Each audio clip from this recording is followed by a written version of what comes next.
Hi, I'm Dr. Jay Warren. And diabetes has become an epidemic problem in this country. There's nearly 26 million people in the United States diagnosed with diabetes, and there's 2 million new cases added each and every year. Plus, there's another 79 million people in this country that are diagnosed with as pre-diabetic, which means if they don't make some positive changes for their health, then they're going to be added into the numbers that suffer from diabetes as well. So that's all the bad news, but the good news is that there are safe, natural, proven methods that you can do to help prevent the disease, or even if you have a diagnosis of diabetes, it'll help your body cope with the disease even better and reduce, if not eliminate, your dependency on needing to take drugs or injections. And the reason why this is diabetes is a disease of the fork. And this is true for type 2 diabetes. Type 1 diabetes, which is diagnosed in children, is an autoimmune issue. That's something where their body's not able to produce insulin any longer, and so their bodies can't regulate their blood sugar levels at all. But with type 2 diabetes, it's a disease of the fork because the major cause of it is a high sugar diet. So the way that you can prevent diabetes or help your body cope with it better is twofold. You need to stop doing the things that are making you sick, and you need to start doing things that create health in your body. So the first thing you need to do is to stop eating so much sugar. The average American eats 150 pounds of sugar a year, and that's just the sugars that are coming from your sweets, like the cookies and candies and ice creams and all those kind of things. But added to that are all of the sugars that come from your simple carbohydrates, which are your white flour foods, all your breads and pastas and bagels and chips and pretzels, all those kind of things.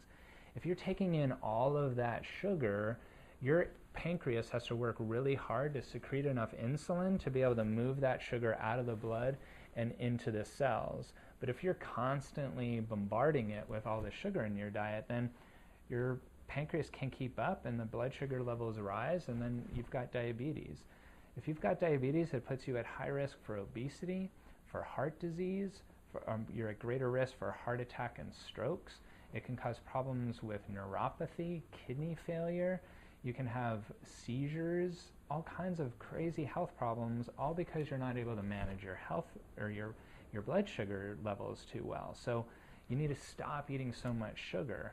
The other things that you can do is start exercising. Exercise has been proven to reduce a pre-diabetic's risk of developing into the full-blown disease of diabetes by 50%. If you're only exercising 30 minutes a day for 5 times a week, it shows those results. So you need to stop eating so much sugar, you need to start exercising more, and the third thing that you need to do is take some really good supplements. The supplements that I recommend for you are threefold. There's one, which is alpha-lipoic acid.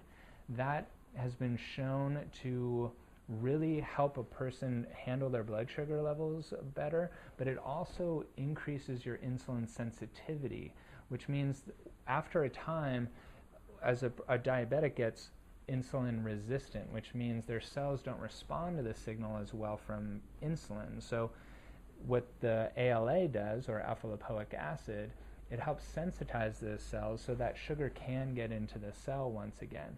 If you take 600 to 800 milligrams per day, those are the levels that are being shown to really help those pre-diabetic people prevent the disease. The second supplement that I recommend to you is cinnamon. Now, I've talked about cinnamon before as something that is a great tool to help you manage your blood cholesterol levels. But cinnamon has been proven to really help with blood sugar handling as well. It's been shown that cinnamon mimics the function of insulin. So if you take cinnamon right before a meal, it's going to help you get that sugar out of the blood that came from your meal into the cells there. Studies are showing that if you take a gram of cinnamon a day, you're going to get these benefits. And so I recommend that you either take a teaspoon or half a teaspoon of cinnamon, and that's in the cassia form if you're sprinkling it on your food before each meal. So half a teaspoon with each meal. You want to take no more than 1.5 teaspoons per day. Or if you're taking it in a supplement form, again, you want to make sure it's in the cassia form. You want to take that 3 times throughout the day, and around a gram is what the research is showing. The third supplement that I recommend that you take is your omega-3 fish oils. And omega-3s are something that I think everyone should be taking. It's a powerful antioxidant. It really helps balance the omega-3 to omega-6 levels, which has been crucial in fighting inflammation in your body, which puts you at risk for heart disease. And we get tons of omega-6s in our diet already, so we need to supplement with these fish oils in order to bring that back into balance. If you take 1 to 2 grams per day, that's shown to greatly reduce your risks of heart disease, of cancer, and also to help with your blood sugar handling problems. But another protection is because it's such a powerful antioxidant, it's going to help your body handle the inflammation that comes from having such high sugar in your diet. So the 3 supplements that I recommend are that alpha lipoic acid, your cinnamon and the cassia form, as well as your omega-3s, as well as the other lifestyle choices which are so important, which is cleaning up your diet and reducing the sugar, as well as starting to exercise and burn that excess calories off. So those are some simple methods that will help you prevent diabetes. There's tons of more information down here below that you can read up on so you can become more informed, make some healthier choices so that you can just be healthier and be well.